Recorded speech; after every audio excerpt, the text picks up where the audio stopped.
This is about drugs.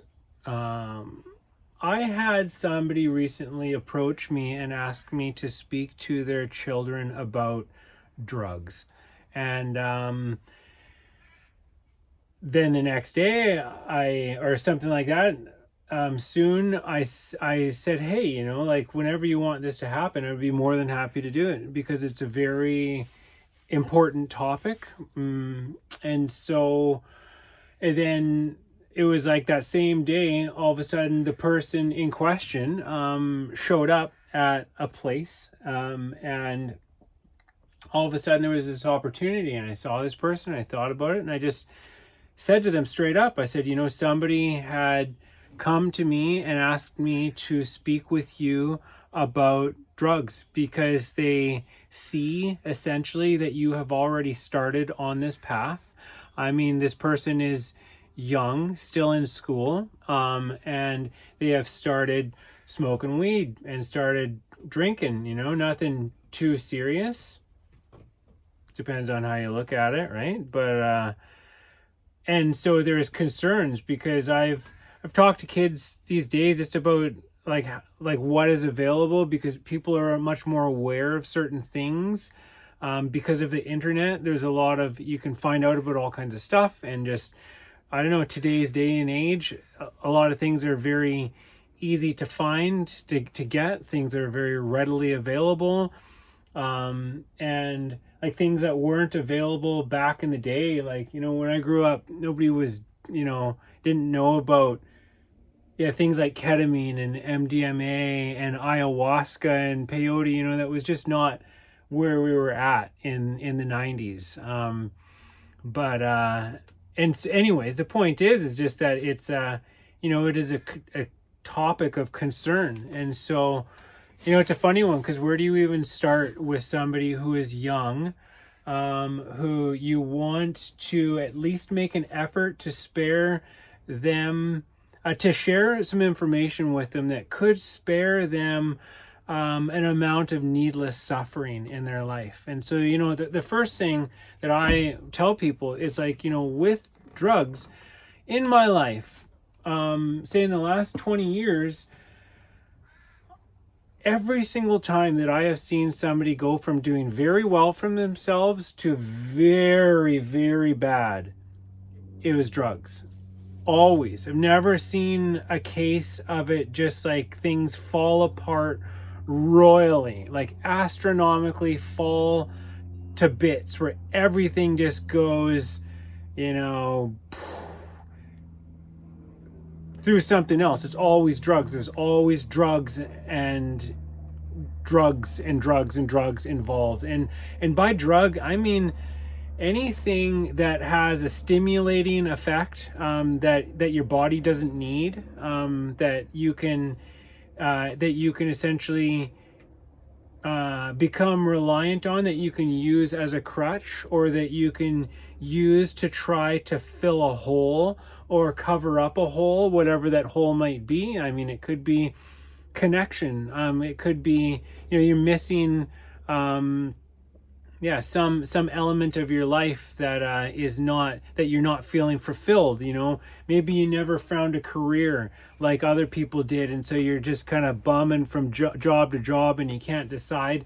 This is me, I'm speaking from experience, and it's been challenging to not be making good money, to not work for an organization that where how smart you are and how hard you work, there's no correlation between how smart you are, how hard you work, and how much you get paid. That's challenging. I mean, and to be taken advantage of.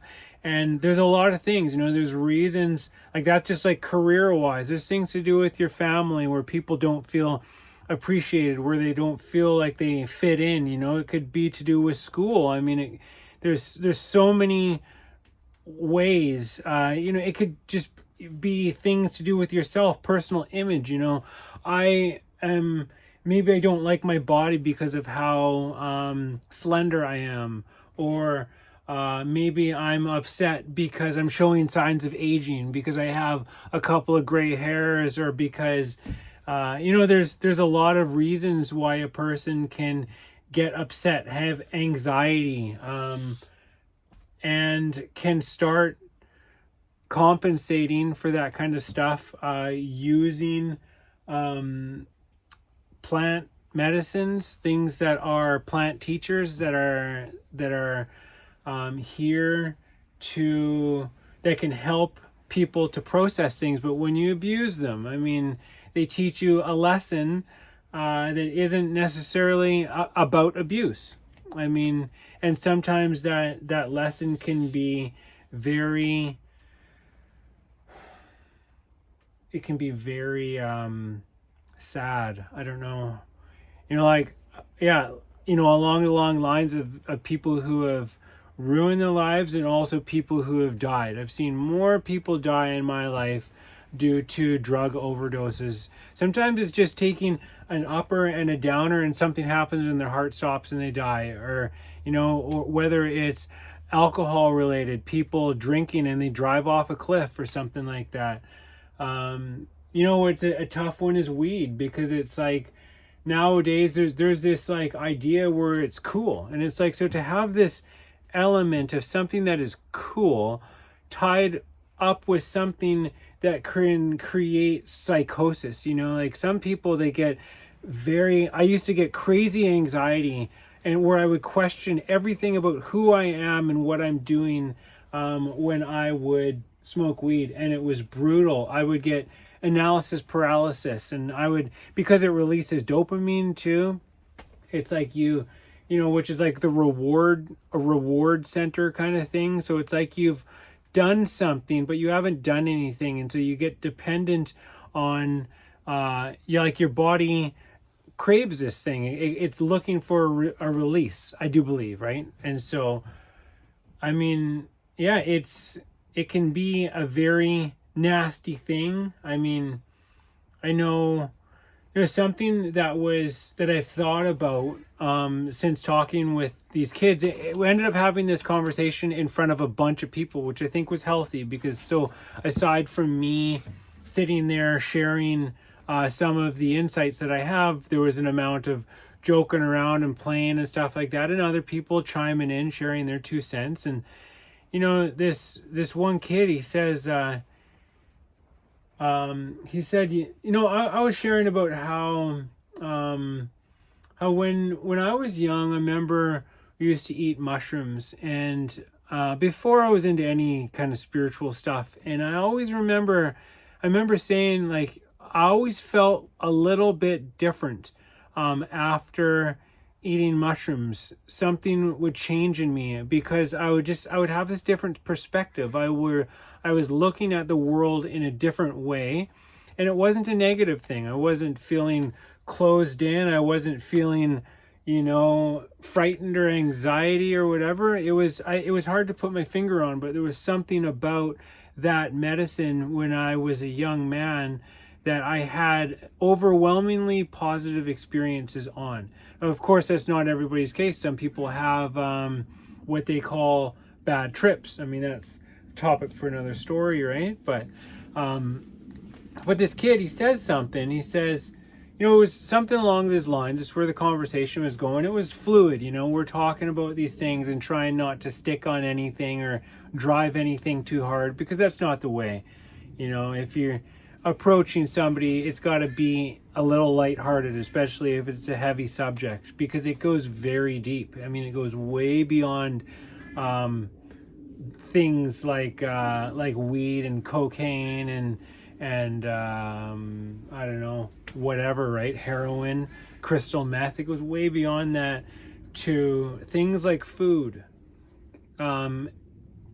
Because that, anyways, the point is that this kid, he says, I think that I've become a better person since I started using drugs, meaning smoking marijuana. And it took a minute to register what he said. But I tell you, next time I see him, I'm going to say, see, that specifically is one of the things that you need to be very careful with. This is a slippery slope. This is Because if you think, like, if you actually believe what you said, if you say it, be careful, because if you think that you're not good enough, how could you be better with some substance? Wouldn't, like, is who you are not good enough? You're not fun enough, like, you're not confident enough, you're not funny enough, you're not clever enough, you're not quick-witted enough, you're not cool enough. Like, what is it that some external substance could add to you to make you greater? I mean, there is the implication that you don't know your own self-worth. Like, for example, I told him, I was like, the way that I have found out of any kind of addictive behavior, anything that I'm addicted to or abusing, is to find something better. You have to have some kind of an outlet that provides something for you that means more to you than getting high, especially getting high alone or getting drunk alone, doing things, in secret behind closed doors and then being ashamed of it, or however it is, right? But so, the way to stop doing these things. And so for myself, for example, YouTube videos, I would never make a YouTube video if I was intoxicated on anything, right? And so all of a sudden, something, some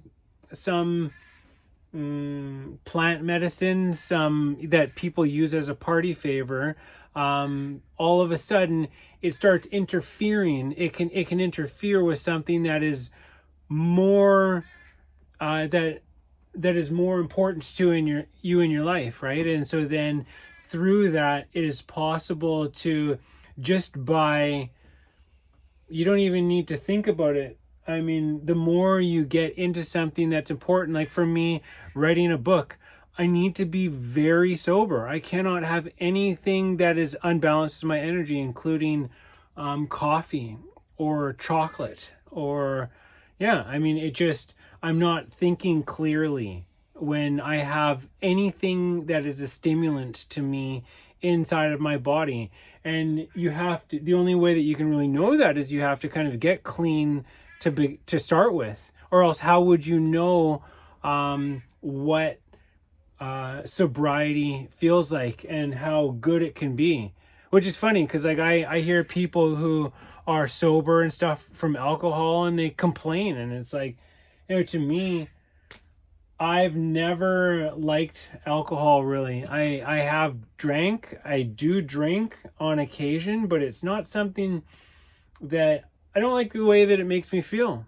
And so sometimes it's fun for a minute, but it has never gotten out of hand, because it's just like it interferes with the way that I think and how I feel. And I'm already an emotional person. I just cannot be putting up with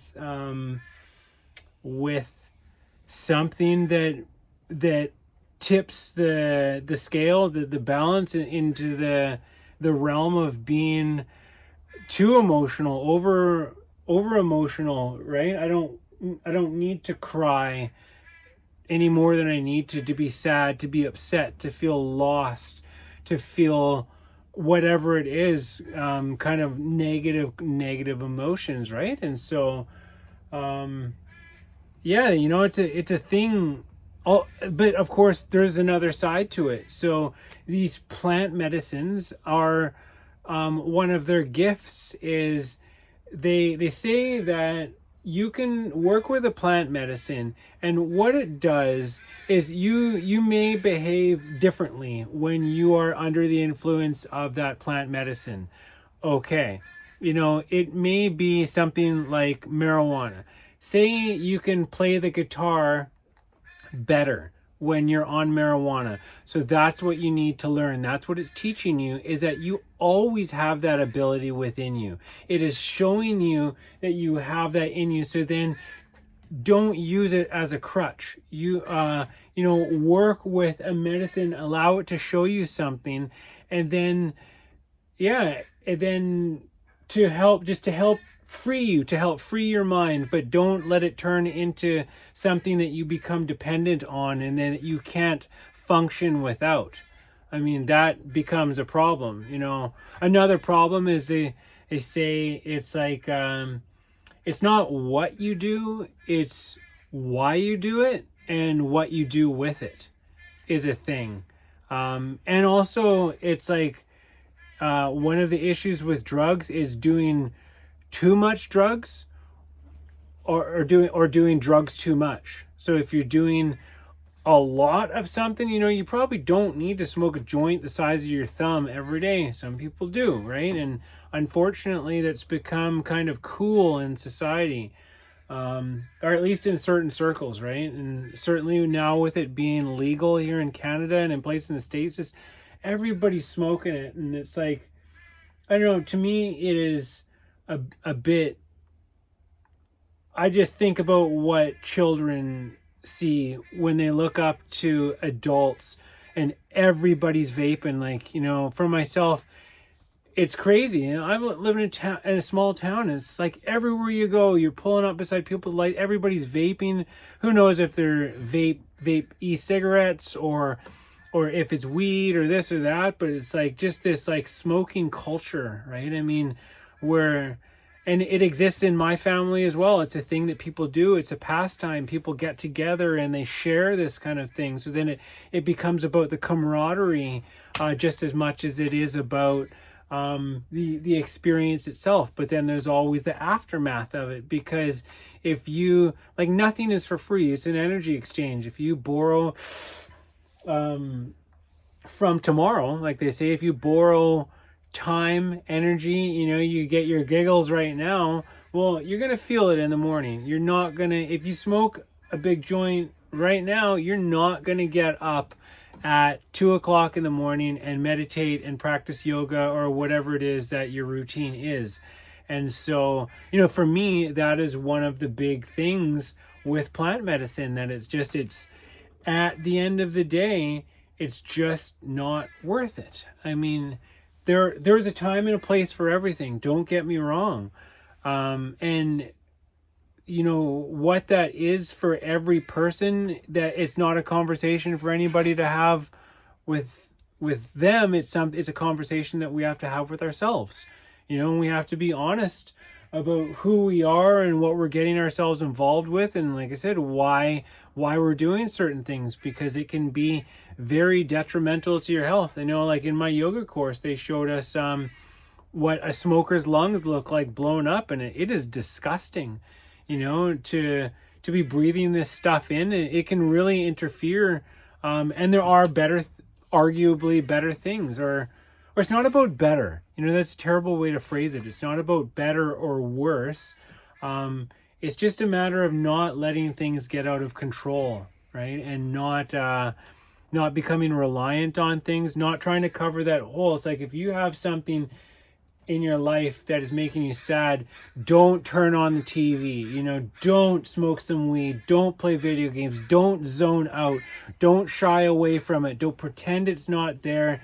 Sit in silence with it and come to terms with it. Look into it, feel into it, think about it. There is such a thing, of course, as working with plant medicine, like mushrooms, that can help to bring stuff that you have deep down that might be suppressed or repressed, and it brings it to the surface so that you can build an awareness of it, and so that you can have a perspective of it, and then you can learn from it and grow from it and move on from it. So there's tremendous power in plant medicine. But it's this thing, it's like with what do they say, with power, I don't know, you need to be responsible with it, right? It's like a gun. It's a powerful thing. It can be used for protection. It can be used for hunting. It can be used for fun, but it can also kill somebody, right? I mean, or a knife, for example. Like I I use knives for cutting up watermelons. I mean, it would be a real pain if I had to smash everyone open on the ground and just tear into it like a feral beast man. But I don't have to do that because I have this thing, but I have to be careful with it because it's powerful. A knife is a very powerful object and you can do a lot of harm with it, but it's also really good. And that's what it is with plant medicine, or drugs as people call them. Yeah. One other thing. Yeah, I think, I think that's some of the stuff, right? I mean, like, this doesn't need to be, I have a chapter in my book about drugs because I have walked that path because plant medicine was a big part of my life. I mean, and yeah, it was a big part of my awakening. It was a big part of a lot of things. It is, yeah, a fascinating subject and whatnot, right? But yeah, and so I will finish with this. So I wrote a poem about drugs a long time ago, and I do believe that I remember it. So I will see if I can rattle it off and then finish this video. So it goes like this. I say drugs. You say, what's that? Some say it's taboo. Well, that's too bad. It's not an old trend or a new fad. And no, it's not all good. But listen here, comrade. It's not all about the foo bar or the snafu. Sure, it's tar fun, but there's more to it. You say it's no good. Well, that's your loss, but that's your choice because you're boss. And if you don't need them, well, then good for you. You're one of the lucky ones because some of us do.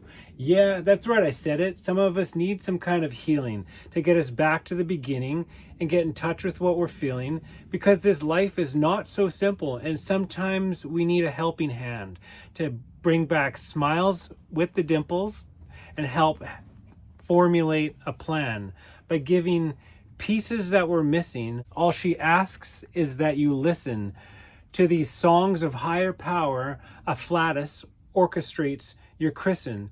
And so despite that, what you heard or what you maybe didn't hear, these drugs are here for healing. So it's time to put away your fear. And that's why I've come to share with y'all that aside from all the riches, these drugs can heal psychologically with the equivalent of stitches.